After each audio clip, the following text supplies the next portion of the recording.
을 시켜줘야 한다. 내가 너희에게 한 것과 같이 너희에게 이렇게 하라고 내가 본을 보여준 것이다. 아멘. 아멘. 이제 2019년이 되니까요. 제가 교회 비전 나누는 모임에 함께한 지가 횟수로 한 3년 좀 됩니다. 많은 아니고요. 2017년에 이렇게 함께해서 원래 교회 비전 나눔이 출범한 뒤에 만 1년 정도 해에 또 불러주셔서 이렇게 함께 하게 됐습니다.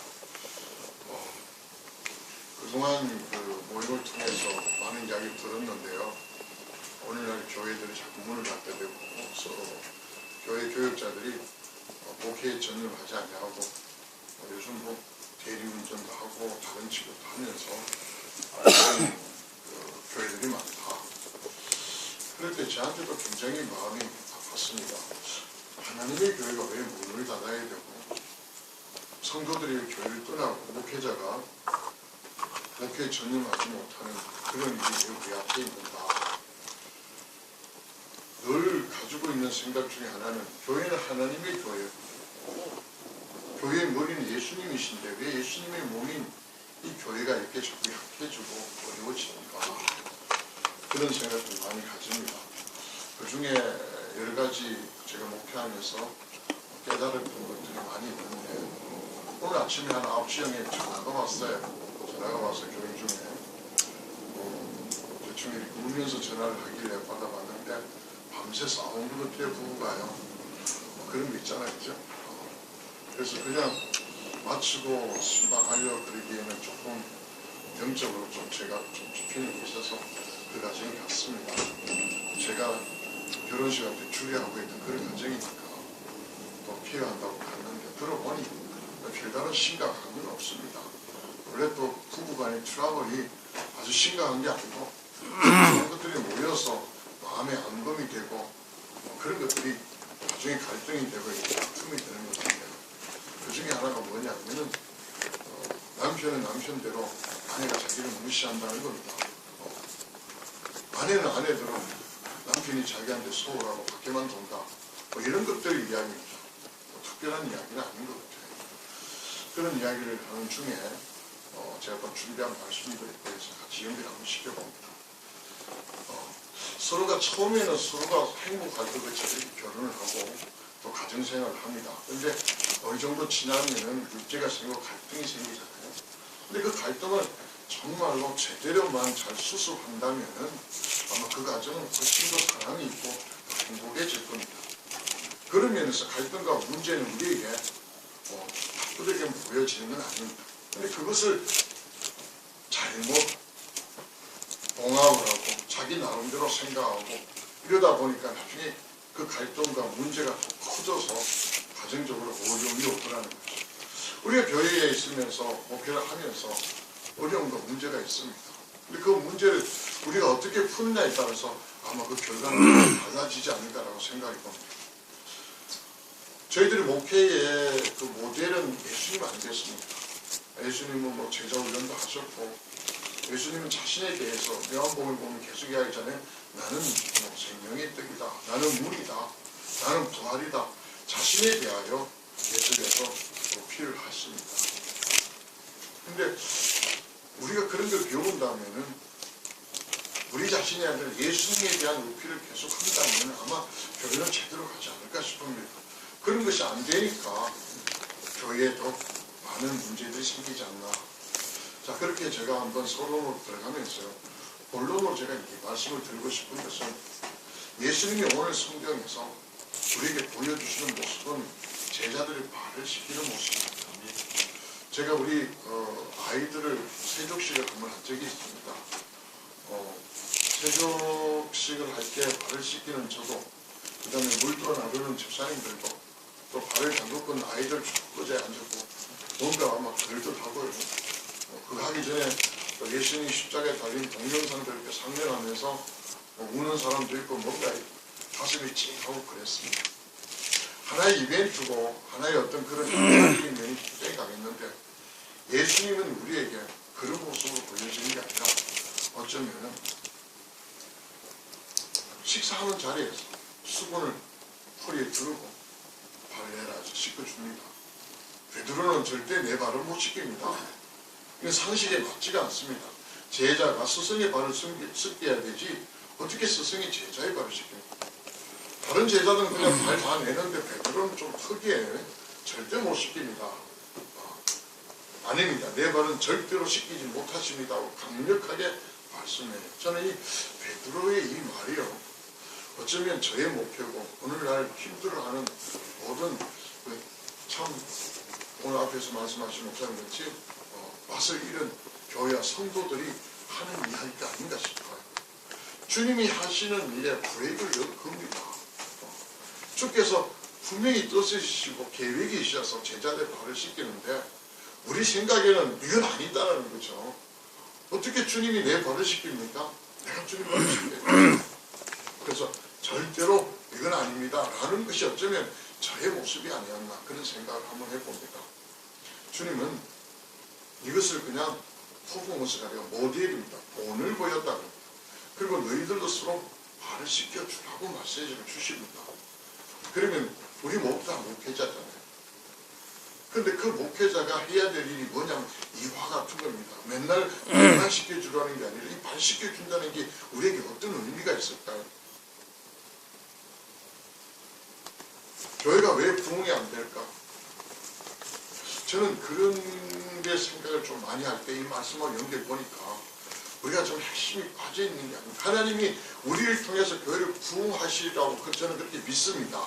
그런데 베드로같이 이건 아닙니다 하는 이것이 어쩌면은 부흥을 막고 있고 하나님의 교회가 하나님의 영광을 비추는데 분명히 장애를 가지고 있지 않는가 그런 생각을 깊이 한번 해봅니다.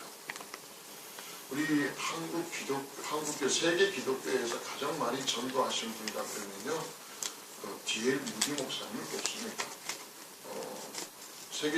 세계적으로 기독교를 연구하는 분이요, D.L. 무디 목사님이 생전에 전도한 사람의 수를 대략 120만 명 정도를 꼽습니다. 120만 명, 어마어마하죠. 저는 가톨릭을 보면요, 참 거짓스럽습니다. 우리가 그건 다 알잖아요. 그죠?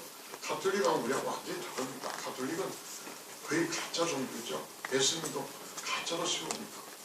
그런데요, 가톨릭이 왜 수가 안 줄어듭니까? 왜 가톨릭이 번성을 할까요? 세계적으로 파워하는 힘이 어디에 있을까요? 저는 거기에 맥락을 마더 테레사에서 제가 찾아봅니다. 많은 종교학자들이요, D.L. 무디보다도 마더 테레사가 더 많이 전도했다 그럽니다.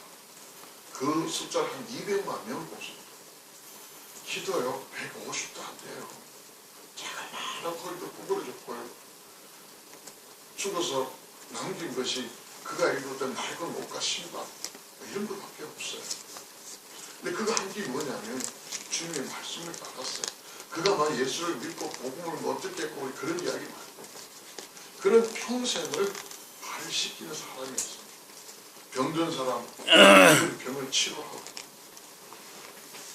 오늘날 교회를 목회자들이 교회를 섬기며 하나님의 영광을 드러내게 하는데 거기에 발을 막고 있는 게 어쩌면 저와 우리들의 모습이 아닌가라는 걸 늘 제가 생각을 많이 합니다. 그래서 저는 제가 인격이 좀 문제가 있다. 그래서 그런 고백들을 많이 했고요. 나태하고 게으르다 이런 고백들 참 많이 합니다. 하나님의 영광을 드러내기 위해서 세워서 쓰임받아야 될 그런 종들이 예수 그리스도를 닮아서 그 인격이 훌륭해야 되는데 그냥 흉내만 내고 있다. 제가 거룩한 것도 흉내내고 뭔가 이렇게 폼만 잡지 속까지 아니에요. 속까지 주님을 닮아줘야 되는데 주님은 안 닮고 그냥 바리새인 같이 예수님 당시에 예수님께 저주받고 화이스를 하고 욕을 먹었던 그들과 같이 저도 역시 똑같이 뭔가 흉내내기에 급급합니다. 그리고 더 잘 흉내내는 사람을 따라서 흉내내려는 원숭이 같은 모습들을 제가 이렇게 봅니다. 그게 좀 가슴이 아파요. 누군가 저에게 잘해주면은 그게 싫은 소리를 할 수가 없습니다. 그런 인간적인 관계로 자꾸 맺어지기 시작하고 그러니 더 이상 교회가 주님의 몸된 교회로 성장하지 아니하고 사람이 어떤 정리나 생각에 자꾸 붙들려 가기 시작합니다. 그러니 하나님이 그 교회를 통해서 영광을 거둘 수가 나타낼 수가 없죠. 그게 제일 가슴이 아픕니다. 오늘 주님은 제자들을 발을시킨 그 모습과 또 비록 아무것도 남기지 못하더라도 어마어마한 하나님의 사람들을 인도했다는 마더 테레사와 연결 제가 시켜보면요, 섬김이라는 것에 대하여 한번 제가 생각하게 됐습니다. 예수님이 이 땅에 오셔서 섬김 받으러 오신 게 아니라 그분은 섬기러 오셨다고 이야기합니다. 근데 오늘날 저는 오늘 많은 목회자들이 시작이 조금 달라지면 한참 지나면 엄청나게 많이 달라져요. 저희 교회에 벽돌 위에 쌓는 분이 있어요. 근데 그분이 이야기해요. 시작을 잘 못하면요, 싸움을 살수록 점점 기울어져서 정례에는 무너진답니다. 어쩌면 저희들이 그런 모습이 아닐까요?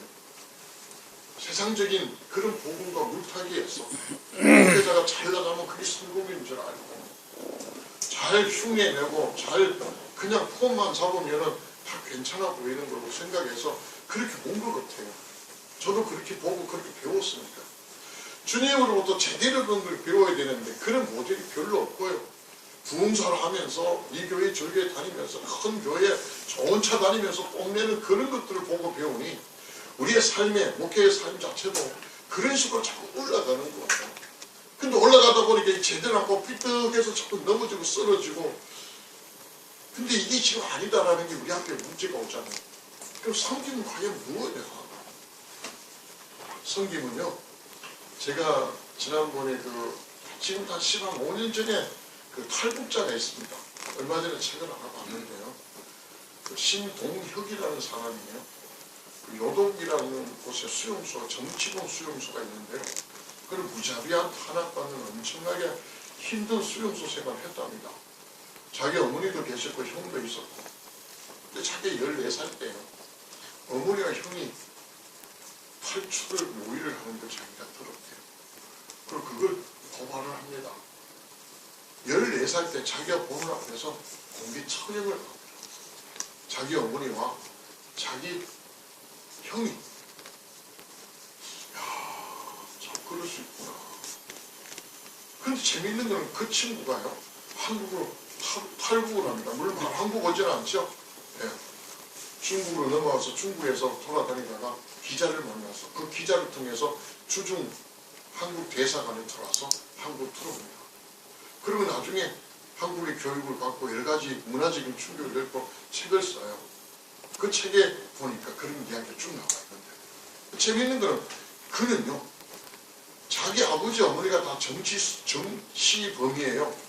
요동수용소에 살았는데 모범수로서 둘이가 결혼하도록 해줬어요. 그러니까 태어나면서부터 수용소 생활했어요. 밖에 있는 건 아무것도 몰라요. 거기에 문화, 거기에 가르침, 거기에 모든 걸 배우고 자랐다.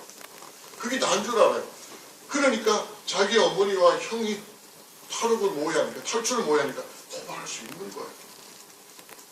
근데 어떤 일이 벌어졌나 하면, 그러고 난 다음에 새로 한 사람이 정치범에 들어왔는데, 이 사람은 지금 말하면 이제 그 수용소에 진짜 신출내기예요. 같이 밥을 먹는데, 그치?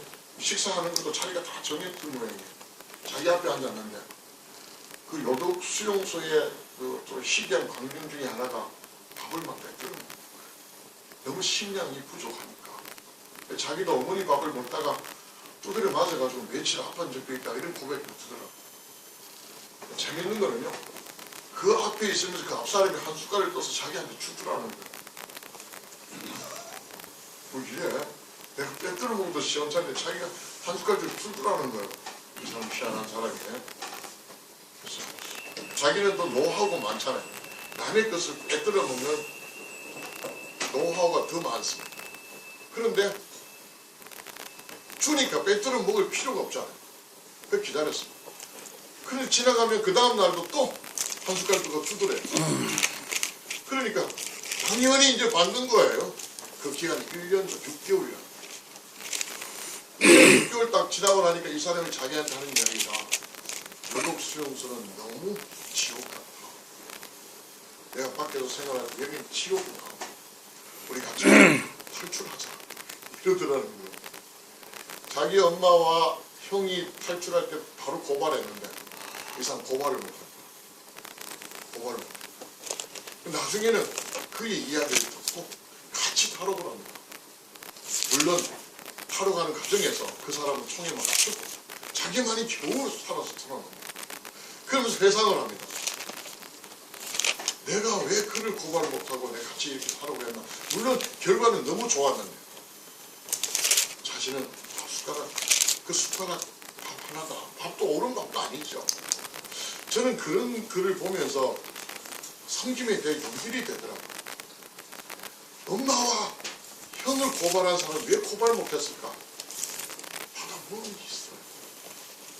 하다보면 오늘날에 우리가 전도에 대해서 고민하잖아요. 지금 한국이요. GNP가 3만 불입니다.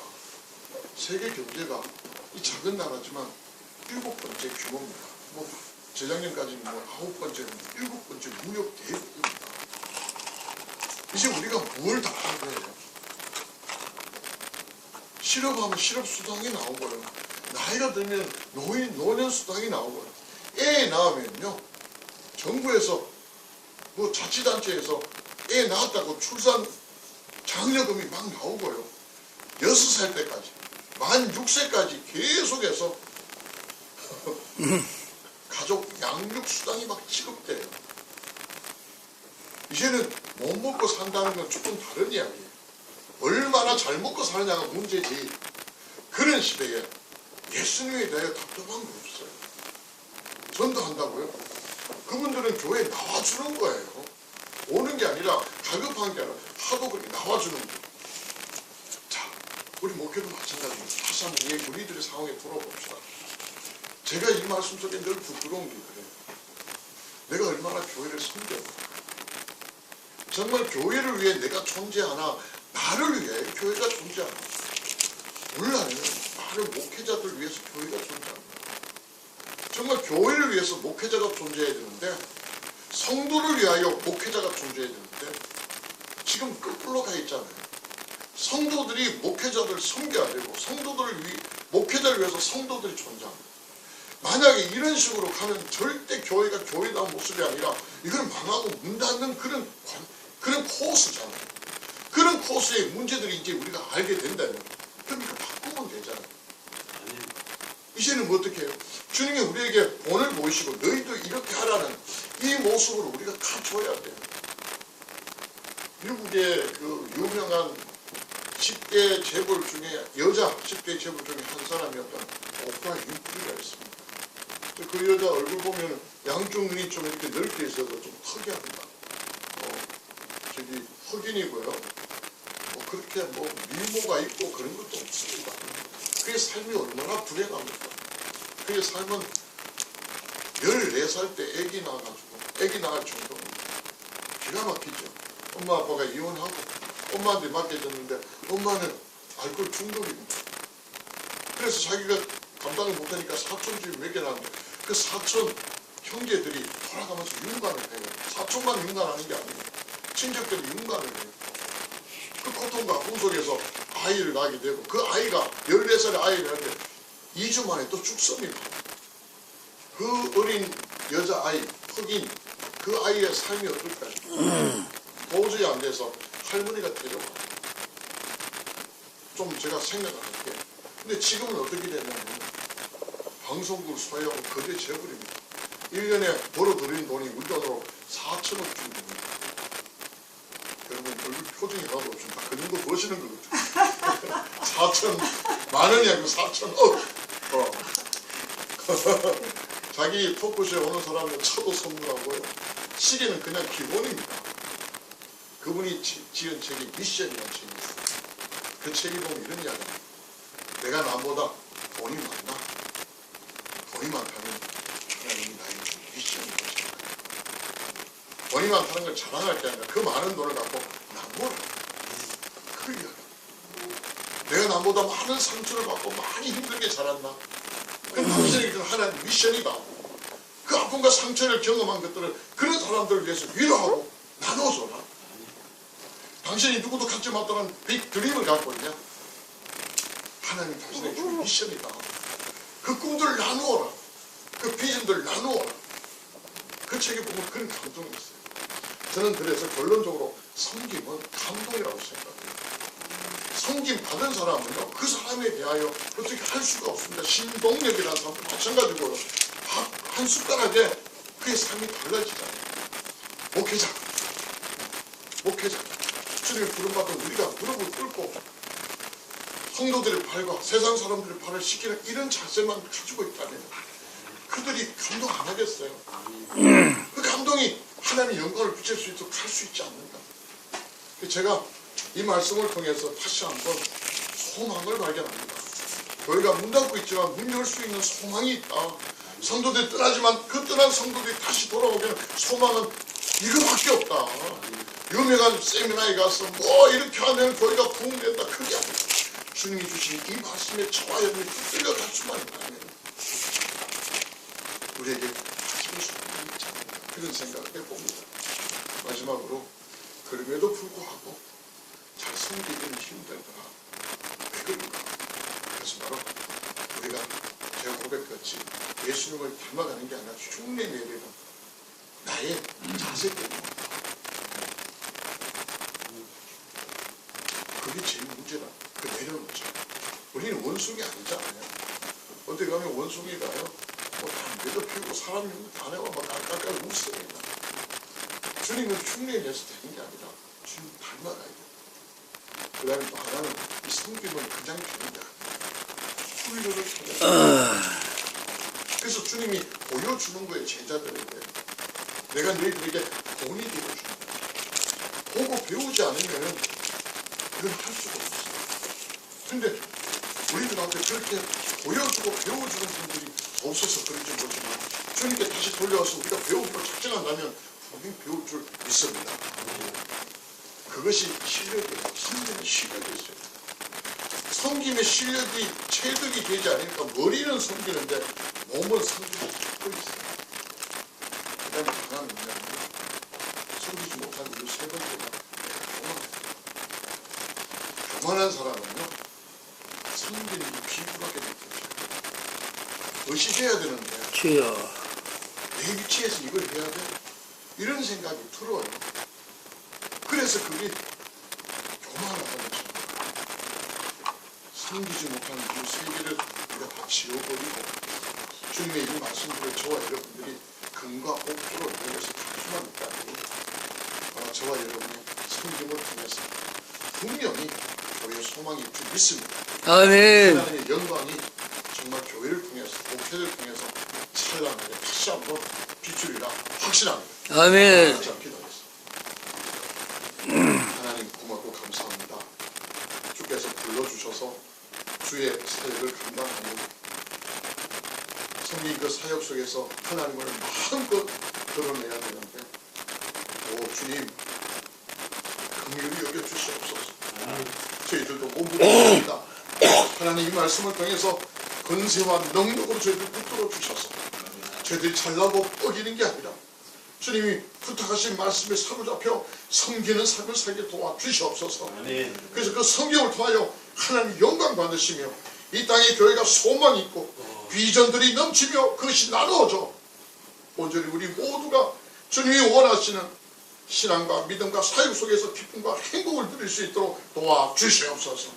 감사드렸고 우리 주 예수님의 이름으로 간곡히 기도드려옵나이다. 아멘.